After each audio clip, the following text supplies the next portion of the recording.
Hi, this is author-philosopher Ronald E. Springer for EthicsUnderground.com, returning with more of the reading of Moral Armor. Chapter 6, Part 5, The Life of a Purist. This is a quote. "The thorns of life wounded him deeply, so he held fast to his art. He lived alone, because he had found no second self. Thus he was, thus he died, thus he will live for all time." Close quote. Immortal Beloved was a movie about Beethoven. I'm not sure what level of consciousness allowed Beethoven's music to have so profound an effect on me. I would not have appreciated it at 18. It was my mid-20s, at the earliest, when philosophy began to give me an intellectual clarity beyond my companions, that I realized this pursuit of knowledge was separating me from the rest of the world. I could not turn back and be happy. I could not move forward with those unable to keep pace. I had to go alone to reach not just my own pinnacle, but a loneliness so complete in its torture that it was beautiful to feel. It was and is a tear-filled honor. I've reached my goal so completely that I barely have the emotional language to express it. Everything I imagined should be possible through it from a cognitive standpoint has come true. In the process, I've become a mind free of all barriers, able to convey straight into language the organic spiritual implications of good or evil at all levels. No ego there. I write for personal development as much as I do for others. It is a form of therapy, as all art is for its creator. It is my expression, my passion, and it addresses some of the most important questions of my life. It is not just about spiritual preservation and growth. For me, it was the growth itself. The journey was made easier with the knowledge that others have lived as well, whose devotion to truth could be traded only for death, and Beethoven is my favorite to ponder.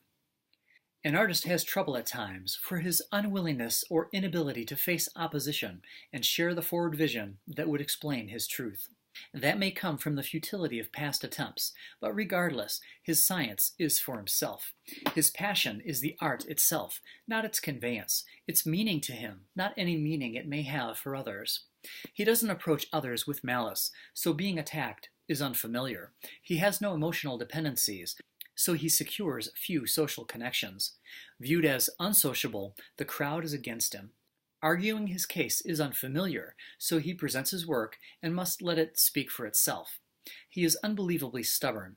The execution of his work is not open to question. He doesn't care if anyone likes him. Personal like or dislike is irrelevant. Objective evaluation of his art is all that concerns him. With the crowd mentality, each looking to the other to decide what they themselves think, he never reaches it. Often he carries the look of facing a firing squad, pinning his own murderers to the wall before he goes down. This is his selfishness of soul, a man who thinks alone without fear, as rational selfishness is most profoundly an artistic attribute. Rarely do we see an individual take his music where no one has ever gone before, to master his instrument and make it do things no one has ever seen, opening their eyes to new possibilities. That is the true artist, and they exist in all fields, not just the popular ones. The excitement is found in the cognitive adventure that all pioneers take. A rock star writing a song he knows will be a hit has much in common with a scientist who invents a new material that he knows will revolutionize industry. It is interesting how we automatically expect everything in their lives to be perfect, but they are just people. Still, the true artists do have something that the rest do not, a pure devotion that opens all doors eventually, a devotion that gives them a satisfaction in life that is and should be the envy of the rest. Beethoven, though light at times, is profoundly moving, touching a depth that Mozart and most other composers could never come close to. If I hadn't been scarred by others, if I didn't work as hard as I have to build my knowledge and get disregarded, trampled, and used for it, I would not respond to his music so strongly.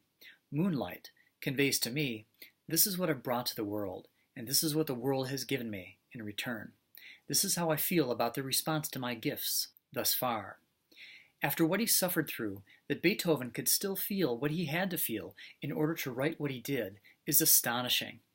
After enduring open public derision towards him, Ode to Joy was his final answer to them.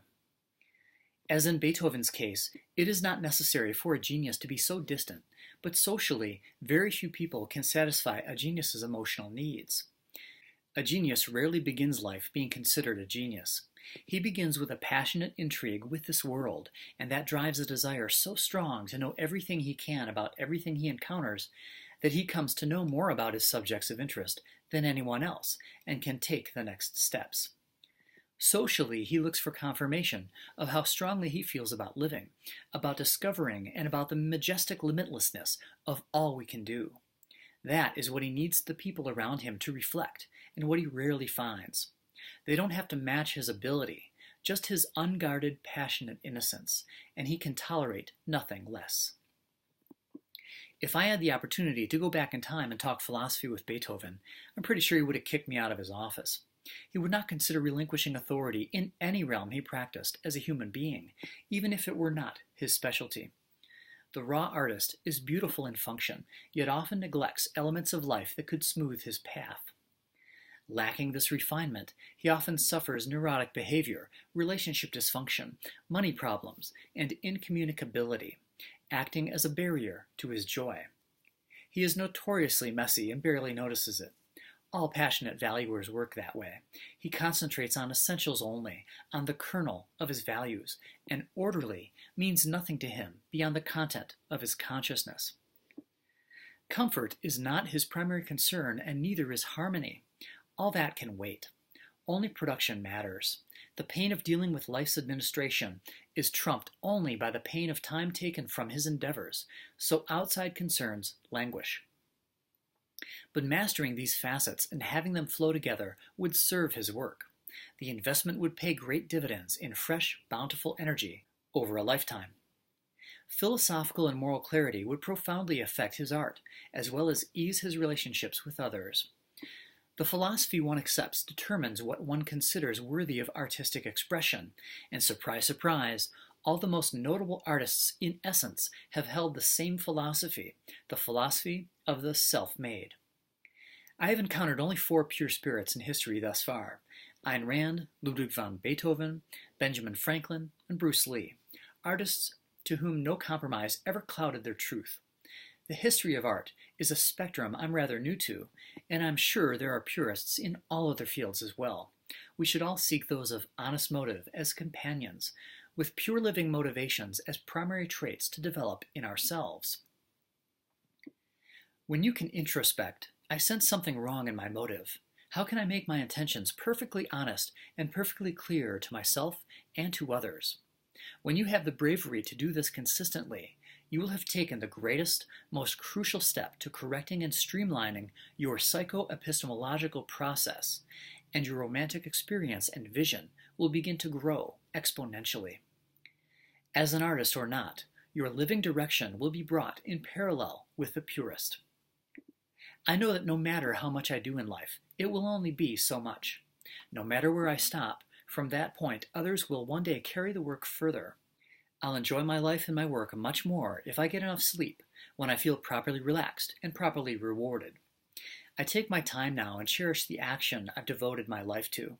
As a result, Moral Armor is as pure romantic effort as my present capacity permits. Well, that's all for now. Next up is fame. I split these videos up by subject of interest so you could find Moral Armor and then perhaps go through the whole thing for free. Why? To help create a leader in every life. Sound civilization stair-steps up, from sound coherence to sound individual to productive groups of mature individuals. Self-hatred drives fear-driven people in our world to wipe out the individual, so we need Moral Armor to protect the future of mankind. Click subscribe and leave a thumbs up if you'd like to help wipe out moral confusion fast and make the world a better place. If you'd like to go to the next level, you'll find Moral Armor's Patreon link in the show notes. Your support is most appreciated. Thanks for watching. See you next time.